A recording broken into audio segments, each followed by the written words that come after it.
5.5 కోట్లు ఉంటే 46 లక్షలు అంటే ప్రతి ఒక్క కుటుంబంలో 6-7 మంది ఉంటే దానిలో ఎవడో ఒకడు పెద్ద ఉంటాడు రైతుగా ఉంటే వాళ్ళల్లో 46 లక్షల మందికి ఈ కార్యక్రమం చేస్తున్నాం డబ్బు. అలాగే మన గాలివీడు మండలం విషయానికి వస్తే 8,000 మంది రైతులు. ఈడ ఉండేదే జనాభా 50,000 ఉంటారు. ఓటు 38,000-40,000 ఓట్లు ఉంటే 8,000 మందికి మనం రైతులు ఎవరైతే ఉంటారో వాళ్ళకంటే తప్పకుండా ప్రతి ఒక్క కుటుంబానికి ఎవరైతే ఎన్రోల్ చేసుకుంటున్నారో, ఎవరైతే రైతులు వాళ్ళ యొక్క రికార్డ్స్ ఎవరైతే సబ్మిట్ చేసినారో, వాళ్ళ పాస్ పుస్తకాలు అనుకోండి, వాళ్ళ ఈ క్రాప్ విషయంలో ఎవరైతే సరెండర్ చేశారో వాళ్ళందరికీ ఇస్తా ఉన్నాం.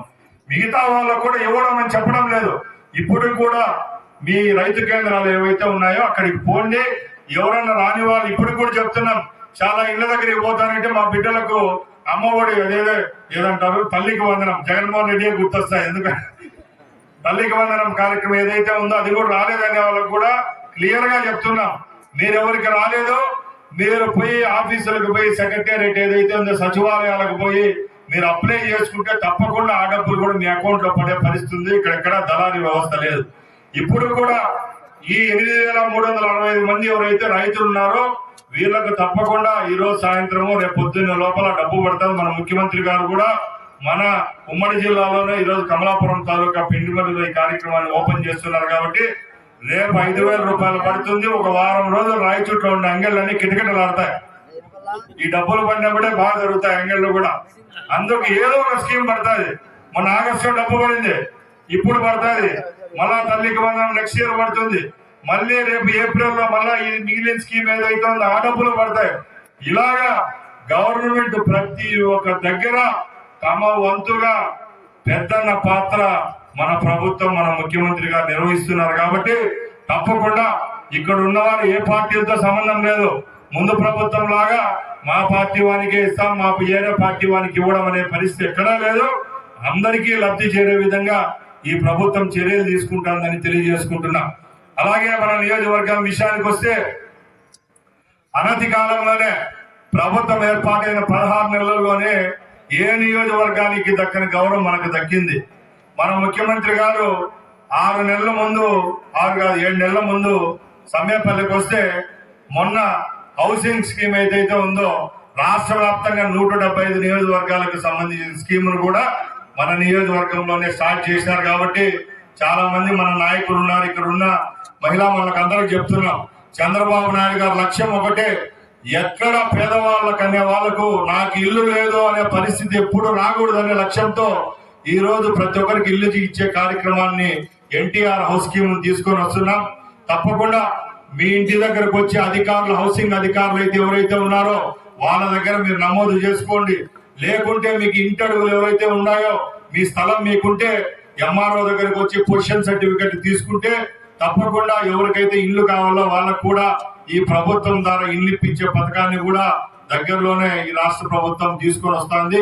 అలాగే చాలా మంది మహిళా మనులు, అలాగే వితంతువులు ఎవరైతే అంగవైకల్యంతో ఉండే వాళ్ళు చెప్తున్నారు, మాకు 16-17 నెలల నుంచి కొత్త పెన్షన్ రాలేదని చెప్తున్నారు.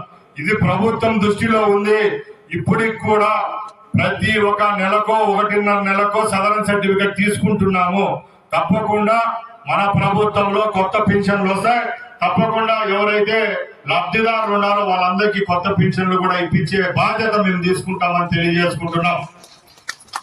ఇంకొకటి, ఎన్నికల హామీగా నేను ఎప్పుడో చెప్పేవాడిని, ఎప్పుడైతే గాలివీడు మండలానికి సంబంధించి వెలుగెల్లు ప్రాజెక్టు మన తలకాయ మీద నిండుకుండలాగుందో ఆ వెలుగెల్లు ప్రాజెక్టు హక్కు మొట్టమొదటిగా రాయచోటి నియోజకవర్గంలో ప్రజల్లో గాలివీడు మండలం వాళ్ళకి దక్కుతుందని చెప్పాం.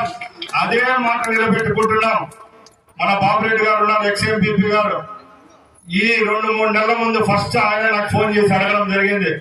వెలుగెల్లు ప్రాజెక్టు నిండుతా ఉంది, రైతులు చాలా మంది అడుగుతున్నారంటే ఫస్ట్ వెలుగెల్లు ప్రాజెక్టు కుడి కాలువ ద్వారా ఎడమ కాలువ ద్వారా నీళ్లు మన ప్రాంతంలో ఫస్ట్ మండలమైన గాలివీడికి అందించడం జరిగింది. దానిలో భాగంగానే మీ అందరి చదువు వల్ల ఈ రోజు లాస్ట్ ఉన్న దిన్నెపాడు వరకు ఇక్కడ ఈ పక్కన హసనాపురం వరకు కూడా వెలుగెల్లు నీళ్ళు ఉండే అన్ని చెరువులకు నింపాం. అదంతా మీ యొక్క గొప్పతనం. ఎందుకంటే మీ ప్రాంతంలో ఉండే నీళ్లు కింద 5 మండలాలకు వస్తాయి అంటే మీ అందరికి గర్వకారణం. మొన్న ముఖ్యమంత్రి గారు వచ్చినప్పుడు కూడా ఒకటే చెప్పాం, వెలిగిల్లు ప్రాజెక్టు వల్ల ఈ రోజు సుమారుగా 25,000 ఎకరాలకు నీళ్లు అందిస్తున్నాం సార్. మిగతా చెరువులు ఏవైతే లింకప్ లేవో ఆ చెరువులను కూడా లింకప్ చేస్తే ముఖ్యంగా వ్యవసాయంతో ఉన్న మన రైతులందరూ బాగుపడతారని చెప్పాము. అదే ముందు ఎవరైతే నాసిరకంగా పనులు చేసినారో ఆ పనులు కూడా మళ్ళా మనం ఒకసారి చేయాలి. ఈ ప్రాజెక్టు కట్టి సుమారు 20 సంవత్సరాలు అయింది. ఈ కాలువలు నాసిరకం పనుల వల్ల ఈ పనులన్నీ చెట్లు మొలిచిపోయినాయి. అక్కడంతా నీళ్లు రావడం లేదు. చాలా దగ్గర నీళ్లు కారిపోతున్నాయి. రైతులకు అందడం లేదంటే టోటల్ అన్ని చెరువులు ఈ నియోజకవర్గంలో ఉన్న అన్ని చెరువులకు లింకప్ చేయమని చెప్పారు. సుమారు దీనికి 100 కోట్లు ఖర్చు అవుతుందని చెప్పారు. గాలివీడు మండలంలో ఉన్న అన్ని చెరువులకు వెలిగిల్లు నీళ్లు మొట్టమొదటిగా మీకు ఇచ్చిన తర్వాతే మిగతా నియోజకవర్గంలో ఉన్న 5 మండలాలకు తీసుకొని పోతానని తెలియజేసుకుంటున్నా. ఇది రైతులకు సంబంధించిన విషయం. అయితే మొట్టమొదటి మన రాయచోట్లో ఉండే పెద్ద సమస్య తాగునీళ్ళ సమస్య.